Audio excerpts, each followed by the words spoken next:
शांति से समझिए। अभी हमने कहा कि परमाणु के बारे में पिछली कक्षाओं में हम लोग चर्चा कर चुके हैं, ठीक है ना।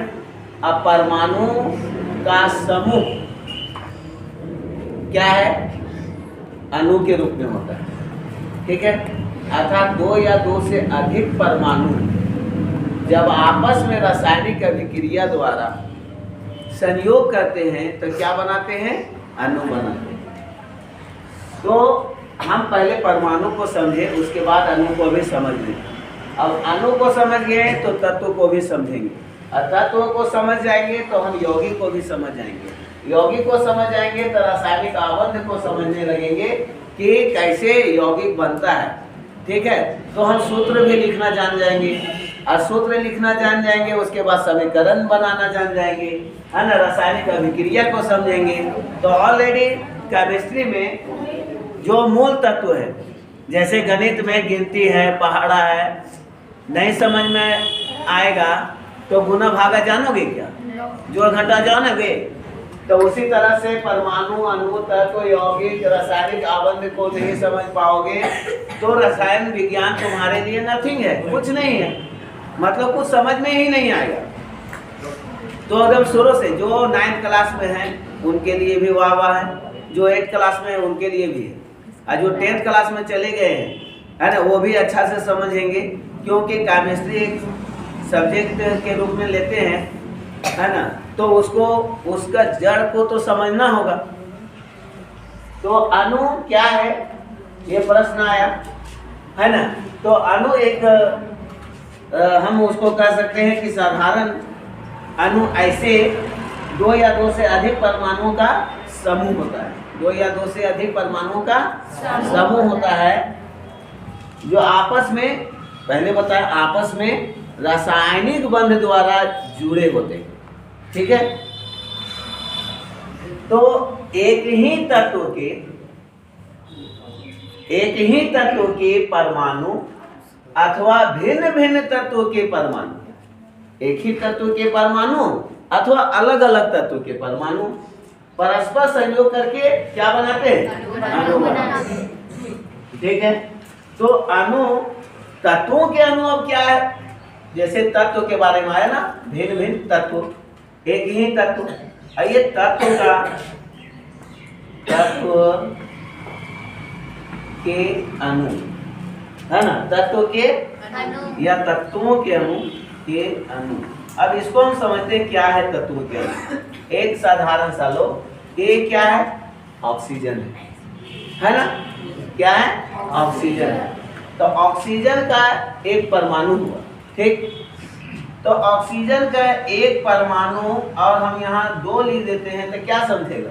दो परमाणु। ऑक्सीजन का दो परमाणु। तो ऑक्सीजन जो होता है वो एक परमाणु नहीं होता है, क्या होता है? द्विपरमाणुक होता है। तो हम ऑक्सीजन को कभी भी O नहीं लिखेंगे, ये क्या हो जाएगा? गलत हो जाएगा। तो जब भी हम ऑक्सीजन को लिखते हैं तो कैसे लिखेंगे? O2 लिखेंगे। क्यों लिखेंगे? क्योंकि ऑक्सीजन का जो अणु बनता है वो एक परमाणु से नहीं बल्कि दो परमाणुओं का होता है, इसलिए इसको क्या कहेंगे? द्विपरमाणु। क्या कहेंगे? द्विपरमाणु। अब ऑक्सीजन में और एक ऑक्सीजन आ जाएगा तो क्या कहलाएगा? ये ऑक्सीजन कहलाएगा? इसको क्या कहेंगे तब? ओजोन। क्या कहेंगे? तो ये ऑक्सीजन, ओजोन में ऑक्सीजन के कितने परमाणु होते हैं? तो ओजोन कितना परमाणुक हुआ? 3 परमाणु, है ना, 3 परमाणुक हुआ। कौन? ओजोन, ठीक है। तो ऑक्सीजन के अणु में एक परमाणु और मिला दिया जाए तो क्या हो जाएगा? ओजोन। तो मिलाने से कि रासायनिक संयोग से? रासायनिक संयोग से, है ना।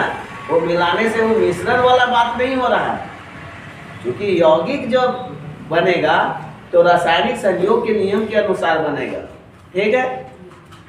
आगे हम लोग पढ़ेंगे डाल्टन, जो रासायनिक डाल्टन जो परमाणुओं के बारे में बताए थे, तो उसमें स्थिर अनुपात का नियम और द्रव्यमान संरक्षण का नियम, यही दोनों ये दोनों नियम वो पालन किए थे।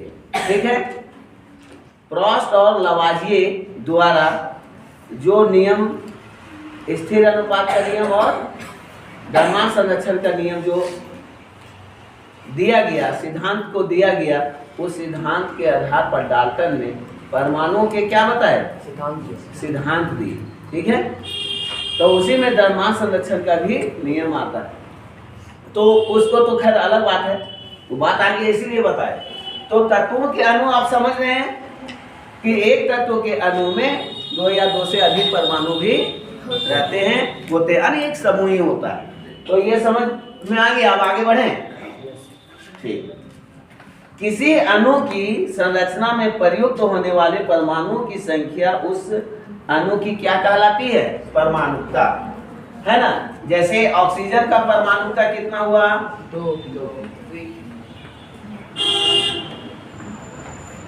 2। तो किसी तत्व की, किसी अणु की संरचना में परमाणुओं की संख्या को क्या कहेंगे, परमाणुकता कहेंगे। क्या कहेंगे, परमाणुकता। ठीक, तो ओजोन का परमाणुकता कितना होगा, 3। क्लियर है। चलिए, कुछ तत्वों का हम अब नाम बताते हैं और वो अधातु, पहले अधातु, कुछ धातु हम लेते हैं उदाहरण में और कुछ अधातु लेते हैं। ठीक है, कुछ अधातु और कुछ धातु, मेटल और नॉन मेटल। तो कुछ ऐसे इंपॉर्टेंट्स नॉन मेटल्स हैं जो आपको बार बार वो केमिस्ट्री में फेस करेगा, है ना। तो उसको लिखवा देते हैं, है ना। जैसे लिखिए, लिखवा दें।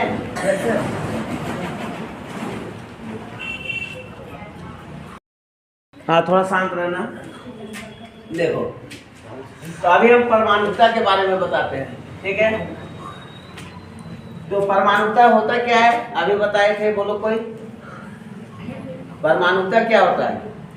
मतलब परमाणु कितने, मतलब कितने परमाणु मिलकर बनते हैं, मतलब क्या चीज को बोल सकते हैं? किसी अणु के संरचना में, किसी अणु के संरचना में परमाणुओं की संख्या को क्या कहेंगे, परमाणुकता। जैसे O2 लिखाए थे, अभी बताए थे ना, O2, O3, ऑक्सीजन, फिर ओजोन। तो ओजोन का परमाणुकता कितना हुआ, 3, और ऑक्सीजन का 2। तो इसी तरह से आर्गन का जो, इसको देखो, प्रत्येक भी लिखने का ये है कि पहला अक्षर कैपिटल होना चाहिए। क्या होना चाहिए, कैपिटल। हाँ, अब एल्युमिनियम का ऐसे नहीं लिखना, है ना, या ऐसे नहीं, ऐसे नहीं होता। जब भी होगा तो एयर, इस तरह से। ठीक, हीलियम का H, ये ऑक्सीजन और hydrogen, nitrogen, chlorine, Cl, phosphorus, और सल्फर का। तो आर्गन एक परमाणुकता है, कितना, एक परमाणु, एक परमाणु। हीलियम भी एक परमाणु।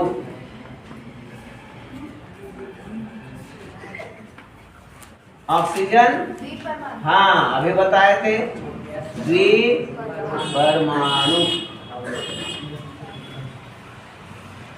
हाइड्रोजन, हाँ, कभी H नहीं देखे होंगे, जब भी H2।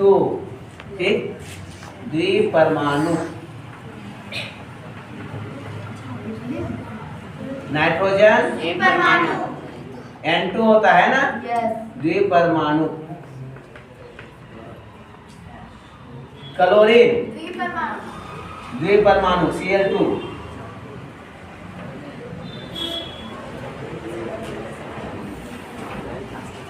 फास्फोरस, हाँ, चतुर्परमाणु, चतुर्परमाणु।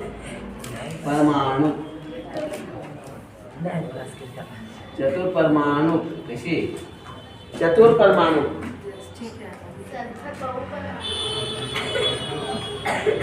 और सल्फर, बहुपरमाणु। हाँ, बहु परमाणु। चलिए लिख लिए इसको। हाँ,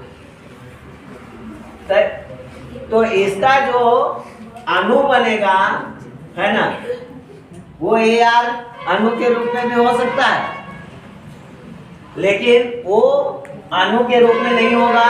क्यों? क्योंकि ये द्विपरमाणु है, तो ये क्या होगा, O2 के रूप में, हाइड्रोजन H2 के रूप में, नाइट्रोजन N2 के रूप में, क्लोरीन Cl2 के रूप में, फास्फोरस P4,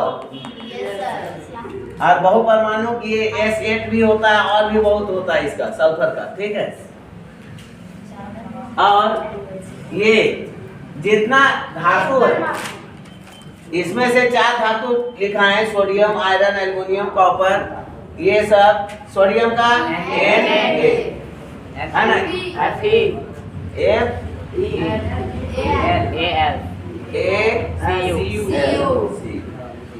ये बताओ कोई कि सोडियम का एस वो काय नहीं होता है? ये जर्मन वर्ड से लिया गया है, नाइट्राइट से, क्योंकि लैटिन, जर्मन ये सब से लिया गया है, तो लैटिन से लिया गया है, लैटिन भाषा। ठीक है, तो वो सबसे लिया गया है। तो बहुत कुछ ऐसा है जो सीधा सीधी मिलेगा। अब आयरन का आई से नहीं है, फेरियम से फेरस बना है। ठीक है, तो फेरियम लैटिन वर्ड हुआ, लैटिन भाषा का हुआ। अब एल्युमिनियम में देखो Al आ गया सीधा सीधी, है ना, तो कोई फ्रांस से लिया गया है, कोई जर्मन से लिया गया है। भिन्न भिन्न देश के वैज्ञानिकों का योगदान रहा केमिस्ट्री के विकास में, और इस तरह से भिन्न भिन्न देशों का भी रूप देखने को मिलता है ना। कॉपर Cu, तो ये परमाणु का एक परमाणु, सब क्या है, एक परमाणु, है ना। जब इसका हम संख्या लिखेंगे तो Cu कभी Na2 नहीं लिखते, ये द्विपरमाणु नहीं होता है ना। Fe2 नहीं लिखेंगे, हाँ लिखेंगे, कब लिखेंगे, उसके साथ शर्त होता है। ठीक है, वो जब हम बैलेंस पढ़ाएंगे, है ना, कैसे बैलेंस किया जाता है, तो धीरे से, जैसे अभी कखारा सीख रहा है ना, बर्तनिया, तब वर्ड बनाना सीख जाएगा।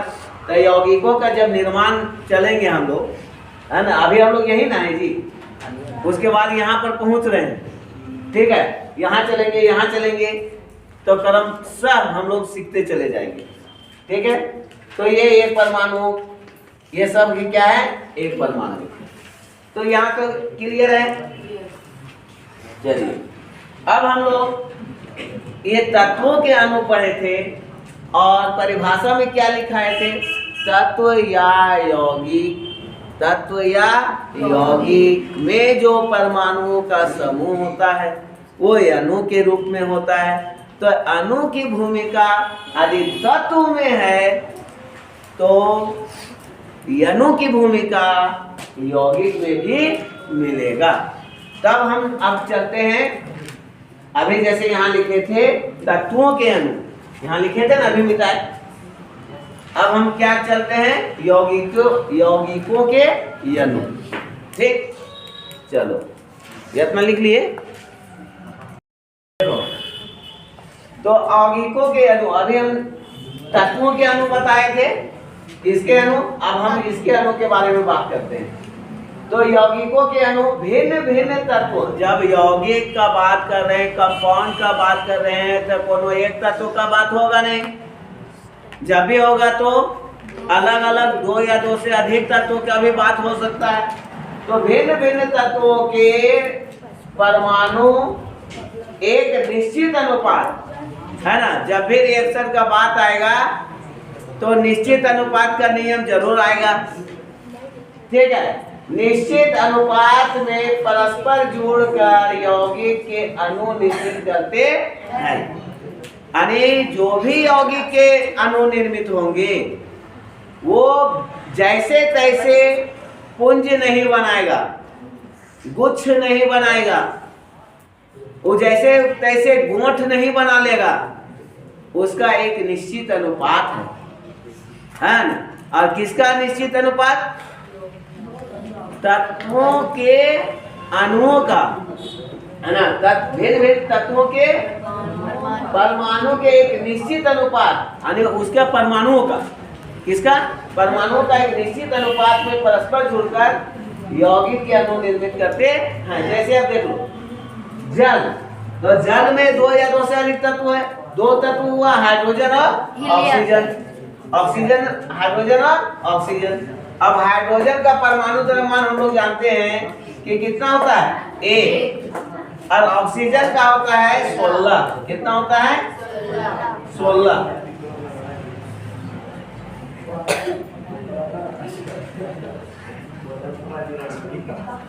देखो जी पीछे गप नहीं करो, हेलो।